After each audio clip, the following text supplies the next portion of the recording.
खुर्जा लोकसभा 2024 से पहले केंद्रीय मंत्री रामदास अठावले की party Republican party of India ने यूपी में जमीन बनानी शुरू कर दी है। इसी क्रम में पार्टी के कार्यकारिणी अध्यक्ष दिल्ली एनसीआर फखरे आलम खुर्जा पहुंचे और उन्होंने समाजवादी पार्टी के पूर्व नगर अध्यक्ष व वरिष्ठ सपा नेता चुन्नू कुरैशी को अपनी पार्टी की सदस्यता दिलाते हुए उन्हें जिला अध्यक्ष मनोनीत किया।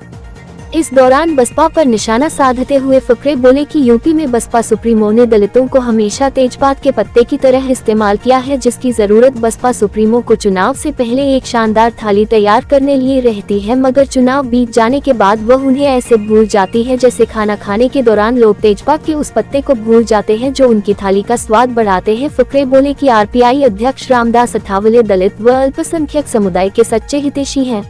उनके द्वारा समय समय पर दलित व अल्पसंख्यकों के हित के लिए आवाज उठाई जाती रही है। फखरे ने बताया कि 2024 के लिए हमारी पार्टी एनडीए से यूपी में 4 लोकसभा सीटों की मांग कर रही है। यदि शीर्ष नेतृत्व हमारी मांग को मानता है तो हमारे प्रत्याशी नागालैंड की तरह यहाँ भी जीत का परचम लहराएंगे और हम आगे भी शोषित वंचितों के लिए पूरी मजबूती से लड़ाई लड़ते रहेंगे। कार्यक्रम में मोहम्मद आरिफ, रईस अलवी, इमरान, विष्णु, मनोज शर्मा, खुर्शीद आलम, नजरुद्दीन, नईम, दिनेश प्रधान सहित अन्य लोग मौजूद रहे। मैं नॉर्थ इंडिया का रिपब्लिकन पार्टी ऑफ इंडिया का कोऑर्डिनेटर हूँ, दिल्ली एनसीआर का मैं वर्किंग प्रेसिडेंट। अभी कार्यक्रम खुर्जा में लगा है, कार्यक्रम क्या था और किसको क्या जिम्मेदारी सौंपी गई?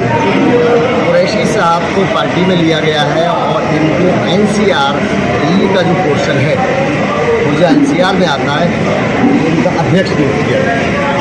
तो यूपी में जैसे अब लोकसभा चुनाव भी होने जा रहे हैं, 80 सीटें हैं लोकसभा, तो ये रिपब्लिकन पार्टी ऑफ इंडिया जो है ये किस तरह से यहाँ चुनाव लड़ेगी लोकसभा, और अगर हम अगले 27वें विधानसभा की भी बात करें? देखिए, हमारे जो राष्ट्रीय अध्यक्ष हैं रामदास अठावले जी, उन्होंने भारतीय जनता पार्टी के सामने अपना ये प्रस्ताव रखा है कि 3-4 सीटें हमें मिलनी चाहिए लोकसभा की 3-4 सीटें हमें मिलनी चाहिए, क्योंकि हमारे पास में बहुत बड़े पैमाने पे तो संगठन नहीं है, लेकिन संगठन ऐसा है कि जैसे कि आपका बिजनौर का एरिया है, मुरादाबाद का एरिया है, पश्चिमी यूपी के अंदर कई जगहें ऐसी हैं जहाँ पे हमारा बहुत मजबूत संगठन है, दलित और मुस्लिमों का बहुत अच्छा तालमेल है और इस वजह से ये है कि हम सीटें निकाल सकते हैं।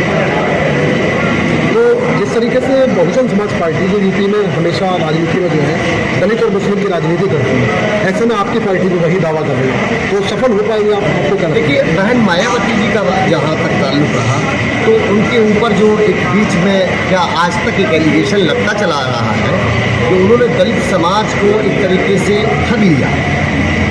उनके लिए ये कहा जाता है कि साहब वो कुछ धनराशि लेकर के टिकटों का वितरण करती है, इसका मतलब ये है कि दलित समाज को सेल कर देती है। तो हमारे साथ ये प्लस पॉइंट है कि बाबा साहब भीमराव अम्बेडकर के विचारों पे चलने वाले हमारे रामदास अठावले जी हैं और आईन हमारी पार्टी का बाबा साहब अम्बेडकर ने लिखा और बहुत सरल और सिंपल मिजाज के हमारे राष्ट्रीय अध्यक्ष रामदास अठावले जी हैं। मैं समझता हूँ कि जनता जो है अट्रैक्ट हो रही है, जिस तरीके से उनकी शैली है, काम करने का उनका तरीका है, बेपनाह मेहनत करते हैं, तो मैं समझता हूँ कि हमें सफलता मिलेगी। कहा जा सकता है महाराष्ट्र के बाद अब यूपी में कदम बढ़ रहे हैं आप? बिल्कुल बिल्कुल।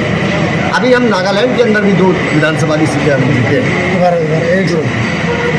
अभी बीच में जो नागालैंड का चुनाव हुआ है, नागालैंड नॉर्थ ईस्ट के अंदर भी हमारे 2 विधायक चुन के आए, अपनी बेस पे हम चुन के आए।